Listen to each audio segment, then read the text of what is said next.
येनात्मा बुध्यतात्मैव परत्वेनैव चापरम् अक्षयानन्तबोधाय तस्मै सिद्धात्मने नमः।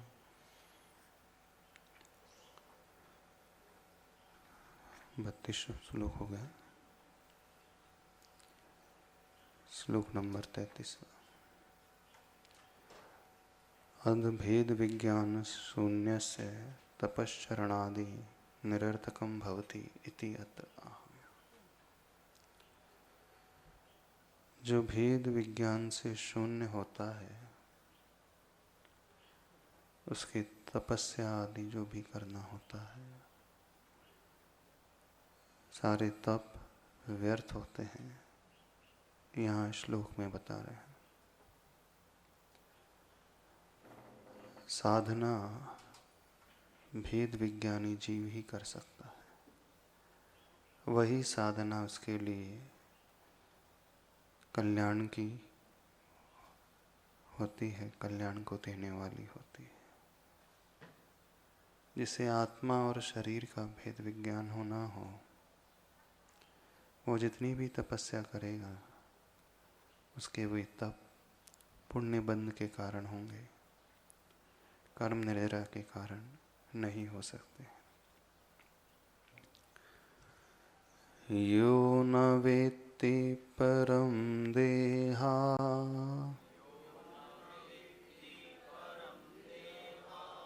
यो न वेत्ति परम देहा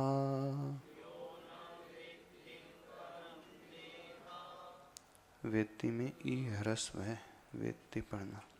यो न वेत्ति परम देहा देवमात्मानमव्ययम् देवमात्मानमव्ययम् लभते स न निर्वाणम् लभते स न निर्वाणम् तप्त्वापि परमं तपः तप्त्वापि परमं तपः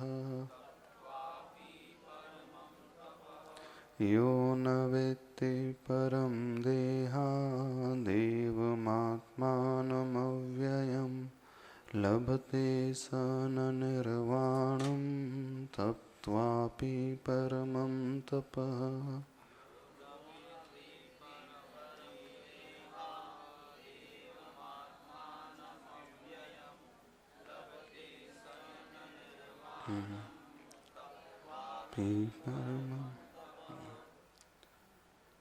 यो अर्थात जो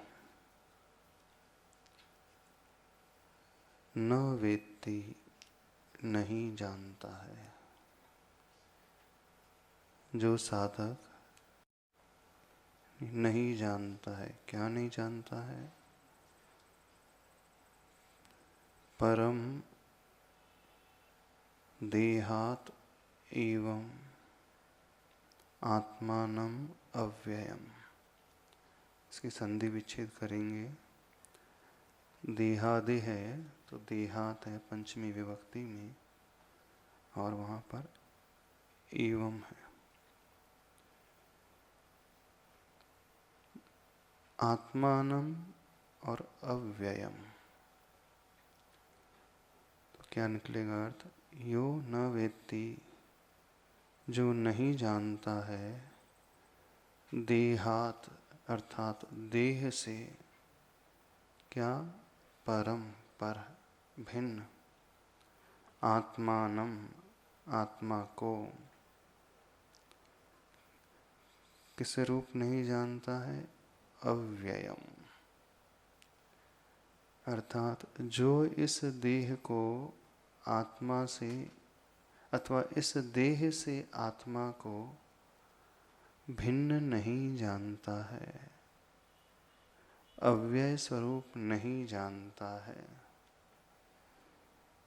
स न लभते निर्वाणम, वह जीव निर्वाण को प्राप्त नहीं होता है। तप्त्वा अपि, तपस्या करके भी, तप करके भी, कैसे तप? परमं तपः, घोर उत्कृष्ट तप को करते हुए भी, भीषण तप को करते हुए भी, मासोपवास आदि तप करते हुए भी निर्वाण की प्राप्ति नहीं कर पाता है। कौन नहीं कर पाता है? जो इस देह से आत्मा को भिन्न नहीं जानता है, भिन्न नहीं मानता है। और क्या नहीं मानता है? अव्यय स्वरूप आत्मा को नहीं जानता है। ऐसा जीव कितनी भी तपस्या करे, उसका सब व्यर्थ है। वो कभी निर्वाण को प्राप्त नहीं करेगा। जानने का अर्थ बोलना नहीं है यहाँ पर। बुद्धि से तो हर कोई जान ही लेता है कि शरीर भिन्न है, आत्मा भिन्न है। तो यहाँ पे जो लिखा है वेत्ति का अर्थ उस रूप अनुभव के अर्थ में लेना। यहाँ बुद्धि का विषय नहीं बनाना है, अनुभव का विषय बनाना है। जिसकी गहरी श्रद्धा नहीं होती है, अथवा उस दृष्टि से भी कि आत्मा अव्यय है, आत्मा का कभी व्यय नहीं होता है, आत्मा का कभी मरण नहीं होता है, मरता शरीर है, आत्मा नहीं मरती है। शरीर का व्यय होता है, आत्मा का कभी व्यय नहीं होता है। इस शरीर में रहते हुए भी आत्मा उससे भिन्न है और अव्यय स्वरूप है। जिसकी ये श्रद्धा गहरी नहीं होती है, वो बाहर में कितने भी व्रत उपवास तप आदि कर ले, उसे कभी मोक्ष की प्राप्ति नहीं होगी। अर्थात जिसे भेद विज्ञान नहीं होता है, वो कितनी भी कठोर से कठोर साधना क्यों न कर ले, उसे निर्वाण की प्राप्ति नहीं होगी। समयसार कलश में आता है, भेद विज्ञानता सिद्धा, सिद्धा ये किल केचन, तस्यैव भावतो बद्धा, बद्धा ये किल केचन। जितने भी सिद्ध हुए हैं वो भेद विज्ञान के बल से ही हुए हैं। और जितने भी बद्ध हैं, कर्मों से बंधे हुए हैं, तस्यैव अभावतो बद्धा, उस भेद विज्ञान के अभाव के कारण ही वह कर्मों से बंधे हुए हैं। जितने भी संसारी जीव हैं, संसार में रुके हुए हैं, तो संसार में रुकने का एकमात्र कारण भेद विज्ञान नहीं होना। देह और आत्मा का भेद विज्ञान नहीं हो पाना। आत्मा अलग है, शरीर अलग है, यह ज्ञान जिसे नहीं हो पाता है, जो ऐसी श्रद्धा उत्पन्न नहीं कर पाता है, वो कुछ भी साधना, कितनी भी साधना करते रहे, उसकी साधना निरर्थक है। अब प्रश्न ही उठता है, ऐसा तो हर कोई जानता है, शरीर अलग है, आत्मा अलग है। कौन नहीं जानता? एक बच्चे से भी पूछो पाठशाला के, तो वो बता देता है आत्मा मरती नहीं है, आत्मा जलती नहीं है, आत्मा पिटती नहीं है, आत्मा नष्ट नहीं होती, आत्मा कटती नहीं है। ये तो इतना सरल है? नहीं सरल है। जानने में कितना 1 मिनट तो लगता है। हाँ, गुरु महाराज ने बता दिया, हमने विश्वास कर लिया, हाँ ठीक है, आत्मा अलग है, शरीर अलग है।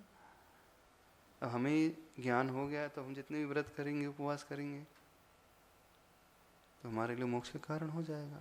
ये ज्ञान होना, भेद विज्ञान होना, क्या ऐसा है भेद विज्ञान का अर्थ?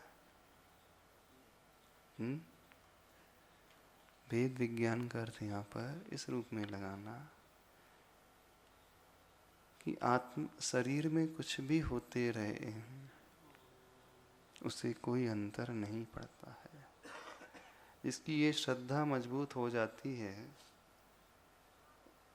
उसका आचरण भी मजबूत हो जाता है।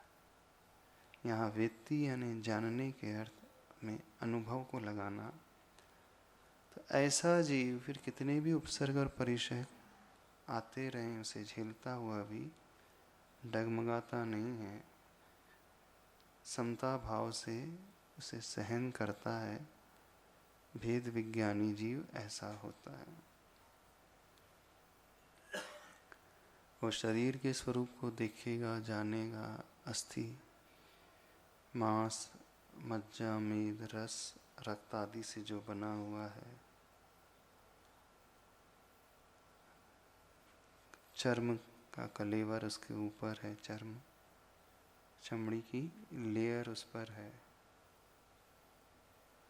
जो शरीर है वो क्षणभंगुर है, सड़ने गलने वाला है, रोगों का घर है, नष्ट होने वाला है।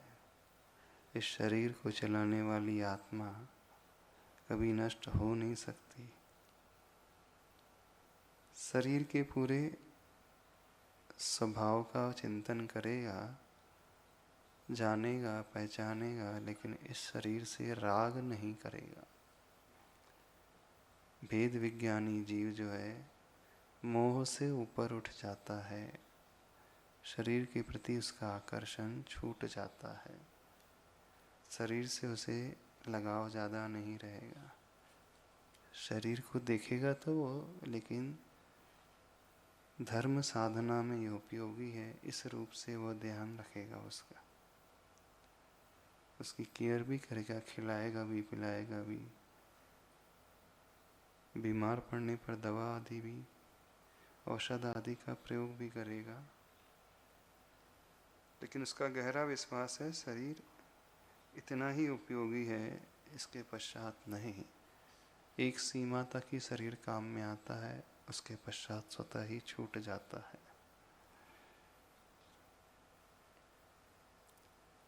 तो ऐसा जिसका विश्वास मजबूत हो जाता है, और जिसका विश्वास नहीं होता है, तप उपवास भी करते हुए मोह से प्रभावित होकर के उसकी रक्षा आदि के लिए, अपने को बचाने के लिए उपसर्ग आने पर वह डगमगा जाता है।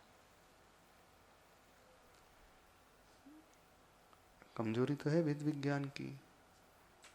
शरीर की प्रतिकूलताओं में हम जो है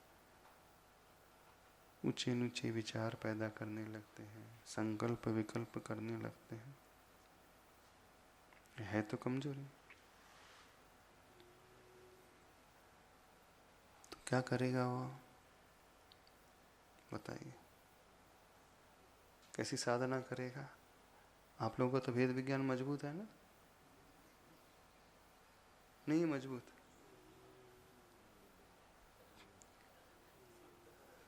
भेद का ज्ञान। कौन सा विज्ञान? भेद का विज्ञान। भेद का एक अर्थ होता है रहस्य। भेद विज्ञान अर्थात जिसे इस रहस्य का ज्ञान हो जाए। कौन सा रहस्य? आत्मा के रहस्य का जिसे ज्ञान हो जाता है, जो इस रहस्य को पकड़ लेता है, उसकी साधना समीचीन होने लगती है। जो भेद विज्ञानी जीव होता है, फिर हर परिस्थिति में समता रखता है, संकल्प विकल्प नहीं करता है। क्योंकि जो भी हो रहा है शरीर पर हो रहा है। आचासी ने इसी को ध्यान में रखते हुए नियमसार ग्रंथ में पद्यानुवाद के माध्यम से लिखा है, मासोपवास करना वनवास जाना, आतापनादि तपना तन को सुखाना, सिद्धांत का मनन मौन सदा निभाना, है व्यर्थ ये श्रमण के बिन साम्य पाना। वहाँ उन्होंने साम्य शब्द का प्रयोग किया है। समता का भाव भेद विज्ञानी जीव ही ला सकता है। और जो विषमता में आ जाता है थोड़े थोड़े से निमित्त को पाकर के, इसका अर्थ है कि उसकी श्रद्धा मजबूत नहीं। भेद विज्ञानी जो साधक होता है, यदि उपसर्ग होता है उसके ऊपर, क्या सोच करके सहन करता है? कर्म के उदय से मुझे ये मिल रहा है। भेद विज्ञानी जीव ही विपाक विचय धर्म ध्यान कर पाता है। वो किसी पर दोषारोपण नहीं करता है। और प्रतिकूलताएं शरीर में उत्पन्न होने पर भी उसे साम्य भाव से झेल लेता, घबराता नहीं है, उपसर्ग करने वालों पर टूटता भी नहीं है, खेद खिन्नता भी उसके भीतर पैदा नहीं होती है। तो सारा खेल इस भेद विज्ञान का, देह से आत्मा को अलग मानने का है। आत्मा अव्यय है, व्यय से रहित है, और शरीर व्यय स्वभाव वाला है, क्षीण होने वाला, छूटने वाला। जो भेद विज्ञानी जीव है, इस शरीर के लिए भोग आकांक्षा भी नहीं करता है। भेद विज्ञानी जीव सिर्फ आत्मा के लिए जीने वाला होता है। वह शरीर की पुष्टि आदि में भी नहीं लगता है, बस धर्म को सिद्ध करने के लिए एक माध्यम मान करके जीता है। भेद विज्ञान के अभाव में ही संसारी प्राणी शरीर की सुख सुविधाओं में लगे रहते हैं।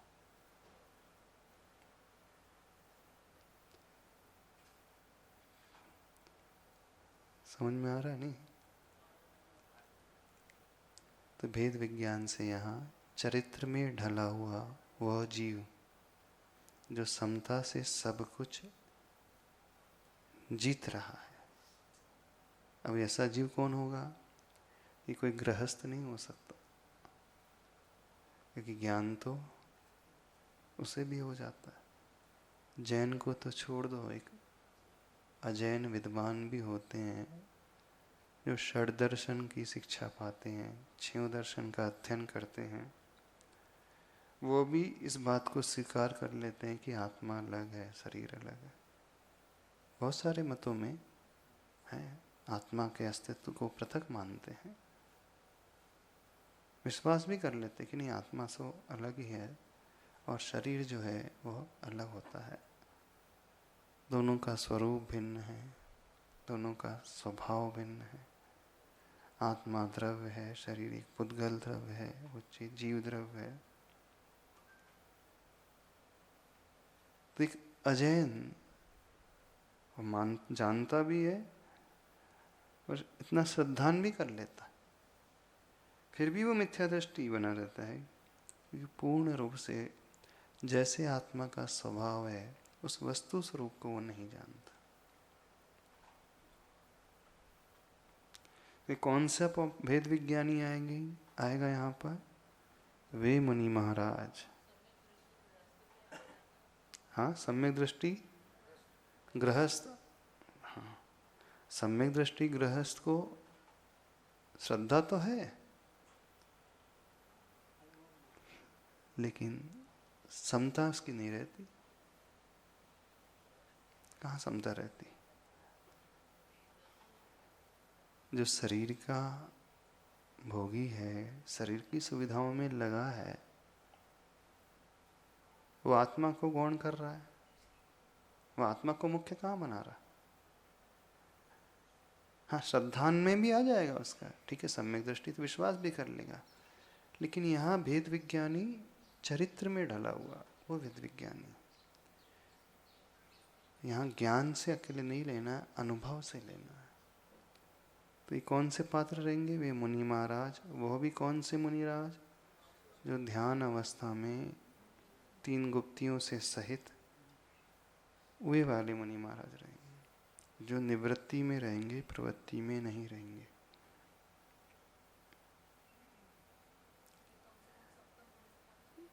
सातवें गुण स्थान वाले भी कौन से मुनि महाराज? ध्यानस्थ मुनि महाराज।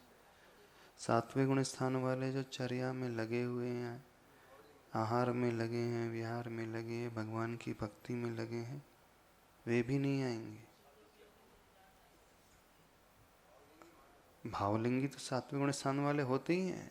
निवृत्ति वाले भावलिंगी जो शरीर की सभी चेष्टाओं को छोड़ देते हैं, मन वचन काया की एकाग्रता से सहित होकर के, 3 गुप्तियों से सहित होकर के शुद्धोपयोग की दशा में जो लीन हो जाते हैं, क्योंकि निर्वाण की प्राप्ति वही कर पाते हैं। निचली भूमिका वाला जो जीव है वो भावना भाता है।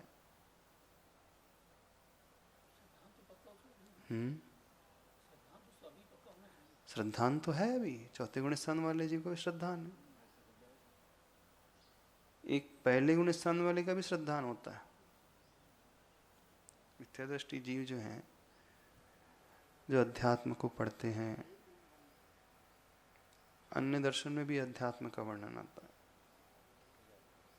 गीता में भी अध्यात्म का वर्णन आता है। गीता में भी ये कहा है कि आत्मा कटती पिटती नहीं, जलती नहीं, कर्म से ही जन्म होता है, कर्म से ही मरण होता है, कर्म से ही सुख सुविधाएं मिलती है। ये वर्णन तो उसमें भी आता है, ऐसा नहीं कि नहीं आता। ये श्रद्धान वो भी कर लेते, लेकिन कमी ये रह जाती है कि पूर्ण रूप से वो वैसा श्रद्धान नहीं कर पाते, कहीं ना कहीं गलती कर जाते हैं। वो आत्मा को भगवान से जोड़ देते हैं।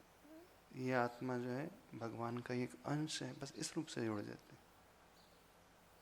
जैन दर्शन में हर आत्मा का पृथक अस्तित्व है।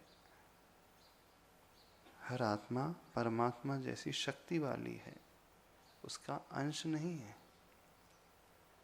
व्यवहार में तो वो भी श्रद्धा की बात करेंगे और विश्वास भी करेंगे कि शरीर के मरने से आत्मा नहीं मरती है, आत्मा तो अविनाशी है, शाश्वत है। तो जब तक 100% यथावत श्रद्धान नहीं हो जाएगा, जैसा लिखा वैसा नहीं होगा, थोड़ा रंच मात्र भी यदि डाउट है अथवा विपरीत धारणा है, तो वहां मिथ्यात्व आ जाता है। जैसे अन्य दर्शन में भी बड़ी बड़ी तपस्या करने वाले साधु होते हैं, हिमालय में रहने वाले, गुफाओं में रहने वाले, सर्दी को जीतने वाले, वो भी निर्वस्त्र रहते, नागा रहते साधु, लेकिन पूर्ण परिग्रह को, मूर्छा के भाव को छोड़ नहीं पाते। और उनका जो तप होता है आगामी काल के भोगों के लिए होता। कहेंगे वो भी हमें वैकुंठ जाना है, निर्वाण जाना है, लेकिन निर्वाण का स्वरूप उनका अलग है। इस अपेक्षा से वहाँ मिस्टेक हो जाती है। अब मूर्छा उनकी ये रह जाती है कि वे स्वयं अपने हाथों से भोजन आदि बना लेते हैं। भले भोजन करेंगे एकदम रूखा सूखा अल्प, जड़ी बूटी आदि खा करके थोड़ा थोड़ा खा कर रह जाएंगे। उनके यहाँ भी दारिद्र व्रत होता है। दारिद्र व्रत ये होता है कि वो रंच मात्र भी जोड़ करके नहीं रखते, दरिद्रता को चला करके वो अपनाते हैं। जैसे नर्मदा की परिक्रमा करने वाले होते हैं कई, इनमें भी कुछ ऐसे साधु होते हैं जो दारिद्र व्रत के धारी होते हैं। किसी ने दे दिया तो खा लेंगे, नहीं है तो पानी पी करके रह जाएंगे। संतोष गुण उनका भी बहुत अच्छा होता है, पर वस्तु तत्व का समीचीन ज्ञान नहीं हो पाता और समीचीन श्रद्धा उस रूप नहीं हो पाती जैसी होना चाहिए। तो उनका जो तप है, उनकी जो तपस्या है, बिना आकांक्षा के होते हुए भी समीचीन नहीं हो पाती। ऐसा नहीं कि वो लोग आकांक्षा ही करते, सारे लोग वो भी बड़े निर्लिप्त रहते हैं, जो मिल गया उसमें संतुष्ट रह जाने वाले। आगामी काल की भोगों की भी आकांक्षा नहीं करते वो। जा विधि राखे राम ता विधि रहिए, जैसे राम रखेंगे हम तो वैसे रहेंगे, ऐसा बोलते हैं वो। कोई आसक्ति ज़्यादा नहीं होती, पर थोड़ी आसक्ति हो जाती है शरीर को लेकर के, उस भोजन को लेकर के, और सही समीचीन तत्व का ज्ञान उन्हें नहीं हो पाता है, तो इस कारण वो भटक जाते हैं। हाँ, मूंगफली बाबा मूंगफली खाते थे बस।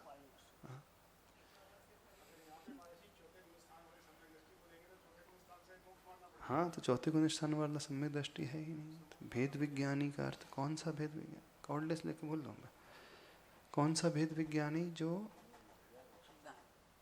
आज दर्शन ज्ञान चरित्र की जहाँ एकता हो जाती है, तो मुनि महाराज वो ही भेद विज्ञानी है। बाकी प्राय निचली दशा में सब ज्ञान का विषय, बुद्धि का विषय होता है, उससे अधिक नहीं होता। आचरण का विषय भी नहीं बना पाते।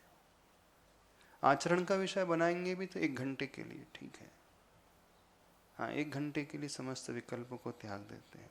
जैसे वो श्रावक होता है, जब सामायिक में बैठता है 1 घंटे के लिए समस्त वस्त्रों को, परिग्रह को त्याग देता है।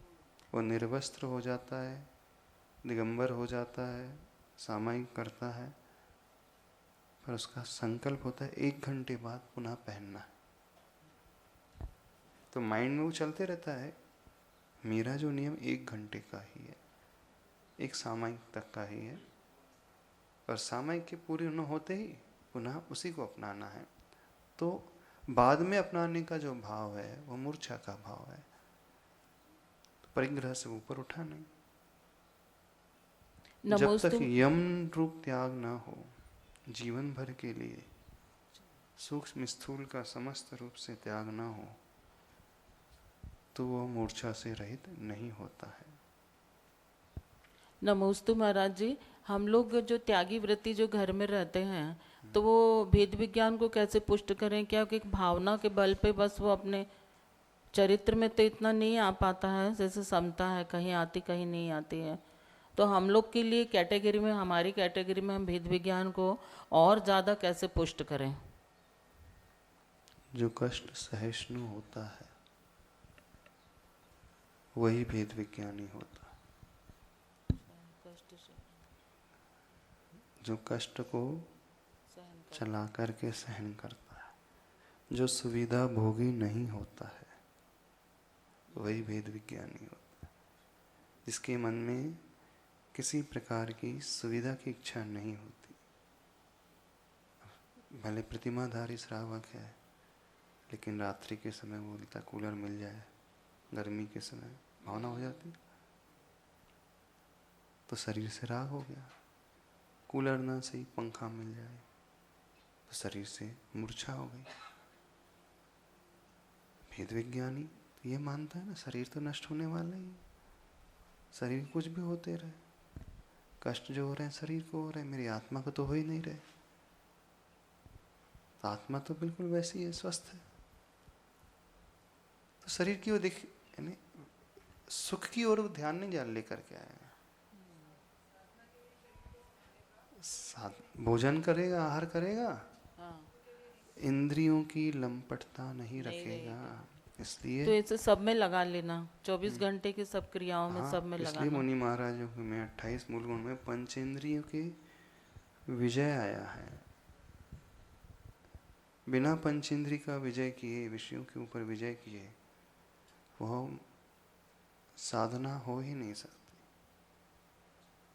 जो भेद विज्ञानी जीव है हर हाल में शांत समता से भरा रहेगा, उसकी कोई आसक्ति नहीं, कोई इच्छा नहीं, कोई प्रतिकार का भी भाव नहीं आएगा। क्योंकि शरीर को पुद्गल के रूप में मानने वाला है। तो अब जो गृहस्थ है, घर में रहता है, तो वेद विज्ञान को कैसे बढ़ाता है? वो चला करके थोड़ी सी कठिनाइयों को झेलता है। सुविधा है, एसी लगा है, कूलर है, लेकिन नहीं, जब सामायिक करना है एटलीस्ट उस समय तो मैं कम से कम एसी कूलर पंखे से दूर रह करके उस अनुभव को प्राप्त करूं। शक्ति के अनुसार वह साधना को बढ़ाने वाला होता है और कष्ट सहिष्णु बनता है। जो भी कष्ट आ रहा है तो वो सोचता है आत्मा को कुछ नहीं हो रहा है, शरीर को हो रहा है। यानी वो अपने राग को घटाता चला जाता। और हम कहें, वो श्रावक कहता है नहीं, तो राग से क्या लेना देना, मेरी श्रद्धा तो मजबूत है, परिणाम देखो कितने अच्छे हैं। वो कहता है कि मेरी समता तो है, यदि समता है तो राग नहीं। हाँ, बाहरी समता आ जाती है, स्थूल समता आ जाती है, वो क्षमा आदि भी कर देगा, क्रोध आदि भी नहीं करेगा, तत्संबंधी समता तो है। लेकिन जो सूक्ष्म राग रहता है शरीर का, वो नहीं छूट पाता, उसका परिग्रह का भाव नहीं छूट पाता। इसलिए वहां पर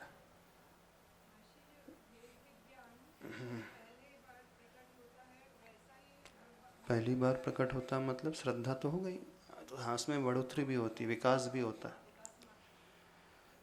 सम्यक वर्धनी क्रिया आती है जिसमें सम्यक दर्शन का विकास होता है। और श्रद्धा की अपेक्षा देव गुरु शास्त्र की जो पूजा करने वाली प्रवृत्ति होती है वो सम्यक वर्धनी क्रिया मानी जाती है। वहाँ मात्र सम्यक दर्शन को, लेकिन अध्यात्म ग्रंथों में भेद विज्ञान का विकास कैसे होगा? वेद विज्ञान का विकास ऐसे होता है, चला करके वो आतापन आदि योग लगाते हैं, प्रतिकूलताओं को इनवाइट करते हैं। जितने भी व्रत उपवास आदि हैं, रस्सों का त्याग है, 6 बहिरंग तप हैं, इसकी साधना से वेद विज्ञान मजबूत होता है। उपवास करना कोई आवश्यक नहीं है। अनशन तप जो है मूल गुण नहीं है मुनि महाराज का, अनशन तप उत्तर गुण है। तो उत्तर गुण की साधना से वैराग्य मजबूत होता है। केशलुंच है, तो बाल टूट रहे हैं, बाल अलग हो रहे हैं, अब दर्द तो होगा, दर्द होते हुए भी विकल्प नहीं होगा उन्हें।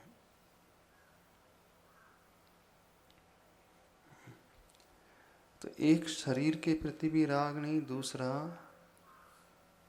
ख्याति पूजा लाभ वाला भी राग नहीं रहेगा।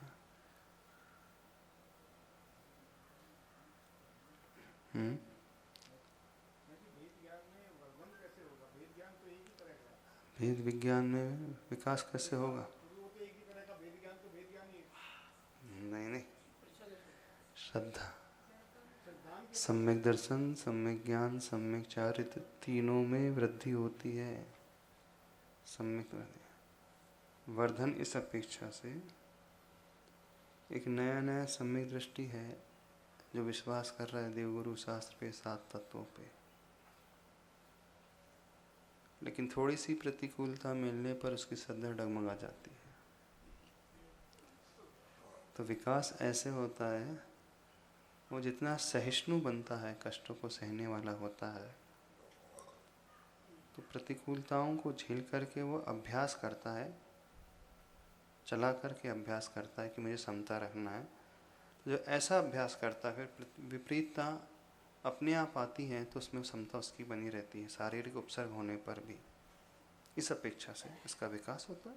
वो डगमगाएगा नहीं, कभी दोष नहीं लगाएगा।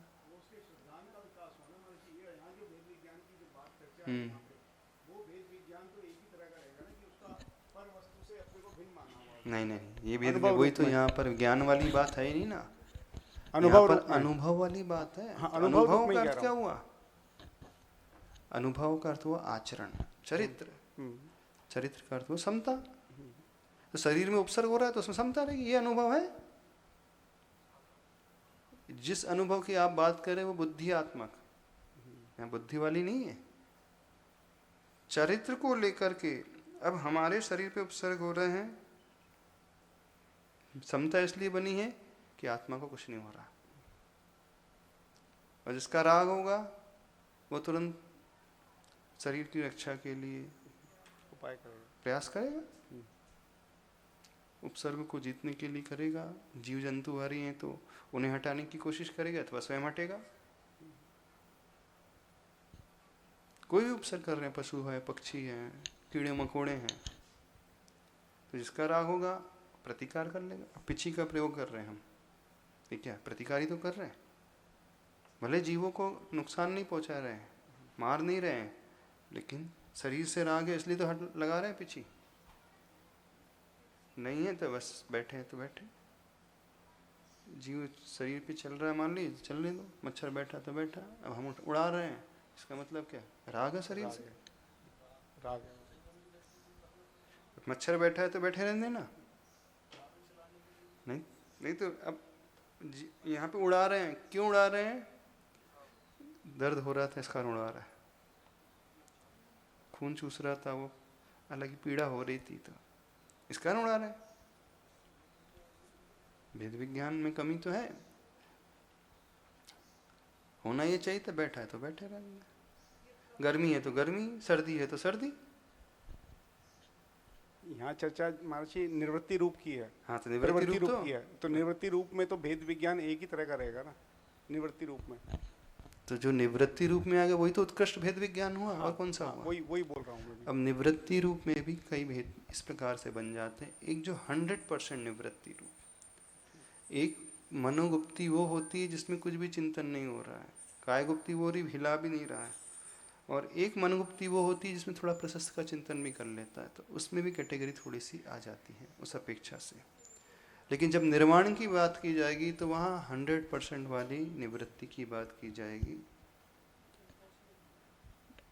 पंचम काल में, हाँ पंचम काल में नहीं है, लेकिन जितना आगम में बताया है, जैसा बताया उसके योग्य तो वो साधना करेगा ना।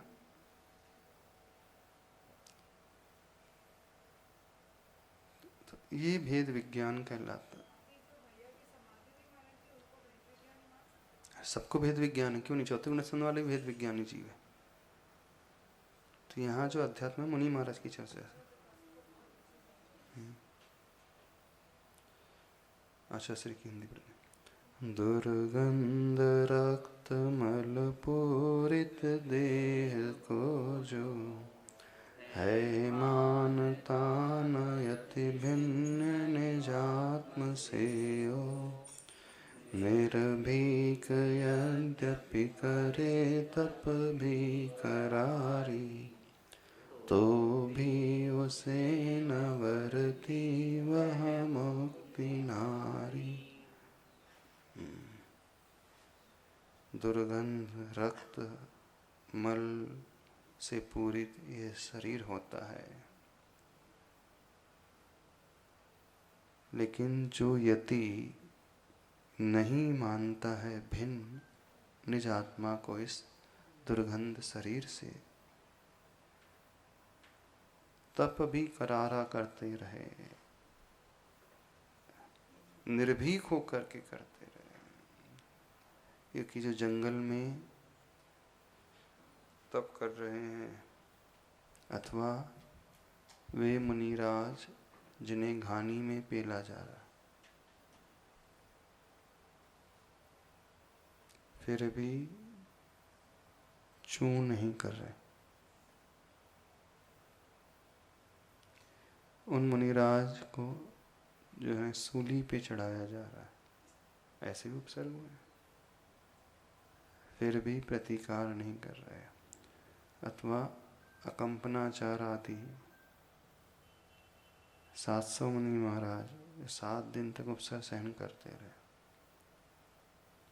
ऐसा नहीं था कि उनमें कई मुनि महाराज के पास रिद्धियां नहीं थी, चाहते तो रिद्धि के प्रयोग से उपसर्ग दूर कर सकते थे, लेकिन फिर भी नहीं किया। तो दृष्टि उनकी आत्मा की ओर, कर्म निर्जरा की ओर, और कहीं नहीं। अब जो आचार्य भगवान ने पद्यानुवाद किया था नियम सागर ग्रंथ का, मासोपवास कर रहे हैं वो मुनि महाराज, वनवास में रह रहे हैं। अब जिस वन में हिंसक पशु, जीव जंतु, सिंह है, व्याघ्र हाथी है, भेड़िया आदि हैं, सर्प है, अजगर है, चिंगाड़ते रहते हैं, आते जाते रहते हैं, तो डर का वातावरण है, फिर भी एकाग्रता से ध्यान में बैठे हैं, निर्भीक होकर के बैठे, फिर भी उनकी मुक्ति क्यों नहीं? समता के बिना, बाहरी समता तो है लेकिन आंतरिक समता नहीं है। वहाँ वो आगामी भोगों की आकांक्षा अथवा इससे नाम आदि बहुत होगा, इस विषय को लेकर।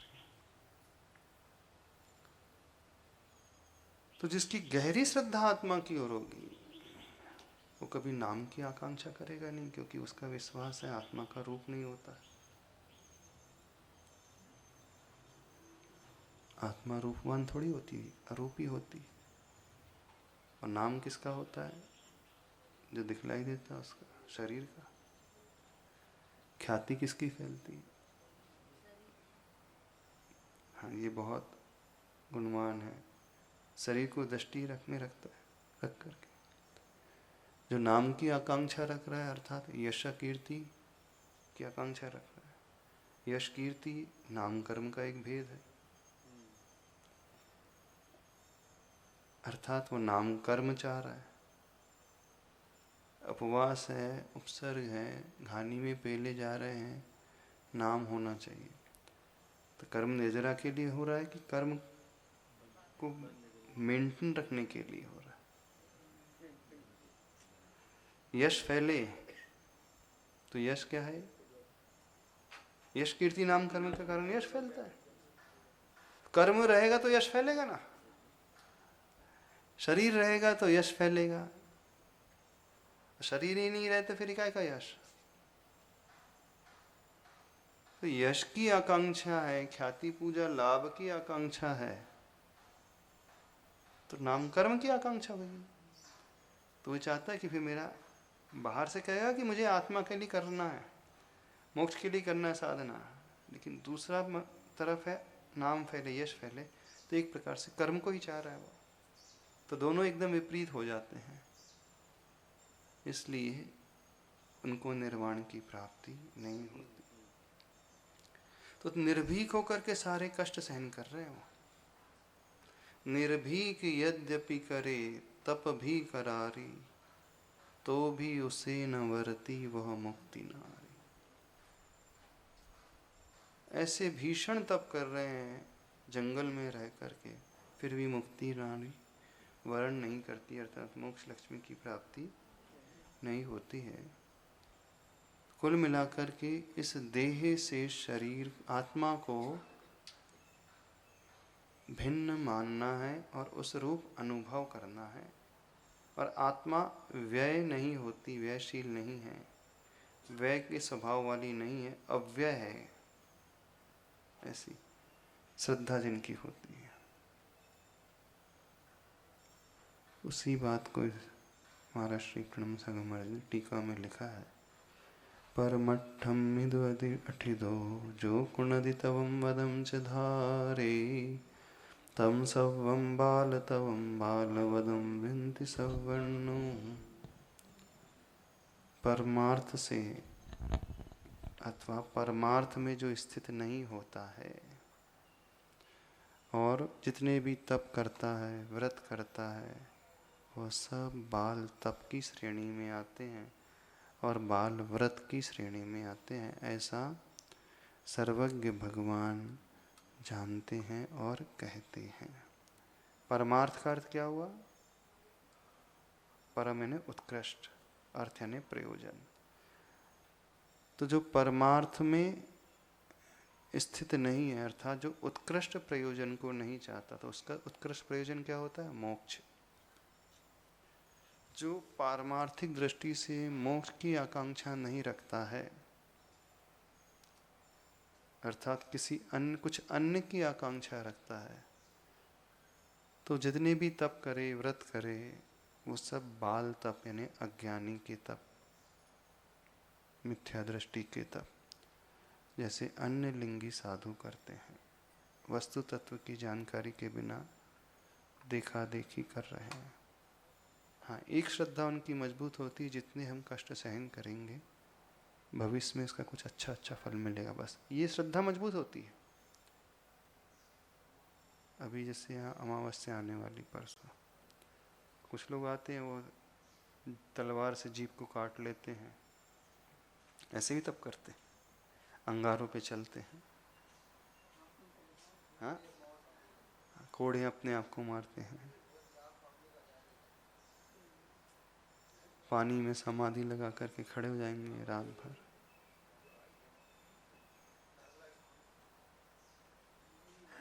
पर उनके तप जो है अज्ञानी के तप है। उनकी श्रद्धा ये है कि हाँ, इस तपस्या करने से भविष्य में आने वाले भाव में अच्छा मिलेगा, बस। अच्छे की डेफिनेशन, इससे तो अच्छा मिलेगा, वैभव बढ़िया मिलेगा, कहेंगे भी है कि इससे कल्याण होगा, लेकिन कल्याण की महात्मा क्या है वो नहीं पता। तो ये अज्ञानी का तप हो जाता है। एक वह श्रद्धा रहित होकर के, सम्यक ज्ञान रहित होकर के करने वाला, उसका इतना दोष नहीं है क्योंकि उसे कुछ ज्ञात ही नहीं हुआ है, उसने कुछ शास्त्र को पढ़ा ही नहीं, किसी ने उपदेश दिया नहीं, समझाया नहीं, और प्रायः देखा देखी करने वाला होता। लेकिन यहाँ पर उनके लिए कहा जा रहा है जिनकी आस्था नहीं है, जानते सब कुछ है, शास्त्र का स्वाध्याय भी किया है, सब कुछ पता है, 7 तत्व होते हैं, ये मोक्ष तत्व होता है, मोक्ष की प्राप्ति जो है रत्नत्रय से ही होती है, पर साथ में यह भी विश्वास है इसी रत्नत्रय से ग्रैविक की भी प्राप्ति होती है, इसी रत्नत्रय से स्वर्ग के बड़े बड़े पद मिलते हैं, ये भी ज्ञात है। ये श्रद्धा मजबूत है। वो घानी में पेले जा रहे हैं फिर भी चूनी हो रही है, श्रद्धा मजबूत है। यदि हमने चू कर दिया, प्रतिकार कर दिया, तो वहाँ जो पद में डिग्रेडेशन हो जाएगा, नीचे आ जाएंगे, जितना मिलना चाहिए था नहीं मिलेगा। इस कारण समता से सहन करा। सिद्धांत का मनन मौन सदा निमान। सिद्धांत का मनन भी कर रहे हैं, चिंतन भी कर रहे हैं, पढ़ भी रहे हैं, पढ़ा भी रहे हैं, मौन भी है, शारीरिक साधना भी, बहिरंग तप भी है व्यर्थ, ये व्यर्थ है श्रमण के बिन साम्य पाना, समता के बिना। बाहरी समता है उनकी सहन वाली, लेकिन उद्देश्य गलत हो गया, इस कारण वो व्यर्थ हो गए। तो यहाँ पर वो भेद विज्ञान इस स्वरूप में घटाना, दुर्गंध रक्त मल से पूरे शरीर को जो भिन्न नहीं मानता है। आगे कर चलते हैं। 34वां श्लोक। अथ ज्ञान निष्ठा अनुष्ठायी नाम नो खेद उत्पत्ति इति प्रवदति। जो ज्ञान और निष्ठा के अनुष्ठान में लगे हैं, अर्थात ज्ञान रूपी निष्ठा अथवा ज्ञान और निष्ठा में लगे हैं, जिनका श्रद्धा गुण और ज्ञान गुण मजबूत होता है, नो खेद उत्पत्ति, वहाँ पर किसी प्रकार की खेद की उत्पत्ति नहीं होती है। उसका कथन कहते हैं, आत्मदेहांतर ज्ञान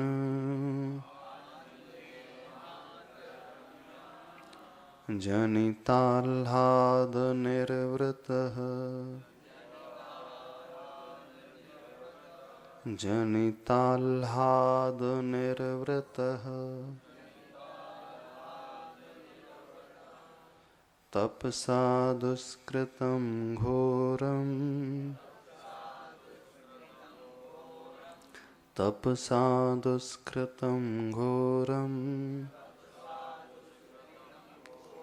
भुञ्जानोऽपि न खिद्यते भुञ्जानोऽपि न खिद्यते आत्मदेहान्तरज्ञानजनिताह्लादनिर्वृतः तपसा दुष्कृतं घोरं भुञ्जानोऽपि न खिद्यते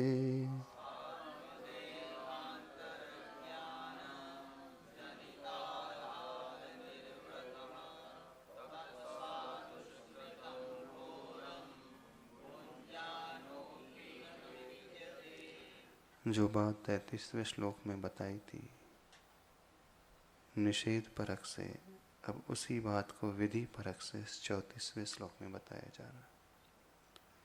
33वें श्लोक में बताया था कि वह मोक्ष को प्राप्त नहीं करता है। कौन जीव? देह और आत्मा के अंतर को जो नहीं जान पाता है, अर्थात भेद विज्ञान के अभाव में मोक्ष नहीं प्राप्त करता। अब सिक्के का दूसरा पहलू वो कह रहे हैं, आत्मदेहांतर ज्ञान, अर्थात जिसके हृदय में आत्मा और देह का अंतर ज्ञान प्रकट हो चुका है, यानी जिन्हें भेद विज्ञान हो चुका है। तो वह भेद विज्ञानी जीव उस भेद विज्ञान से जनित यानी उत्पन्न होने वाला आह्लाद व प्रसन्नता का भाव, उससे निर्वृत जो पूर्ण रूप से भरा हुआ जीव है, यानी जिसे भेद विज्ञान प्रकट हो जाता है, जो ऐसा जान लेता है, वो पूर्ण रूप से आह्लाद से भर उठता है। अब ऐसा साधक जो होता है, तपसा दुष्कृतम घोरम, दुष्कृत तप को कर रहा है, घोर तप को कर रहा है। दुष्कृतम उस पाप कर्म के अथवा उस दुष्ट उपसर्ग आदि को भुंजाना अपि, भोगते हुए भी न खिद्यते, खेद को प्राप्त नहीं होता है। तो इस श्लोक में बताया जा रहा है कैसे वे मुनिराज उपसर्ग झेल लेते हैं भीषण, सिर्फ और सिर्फ भेद विज्ञान के बल पर। आज इतने रखते नहीं, बाद में देखेंगे।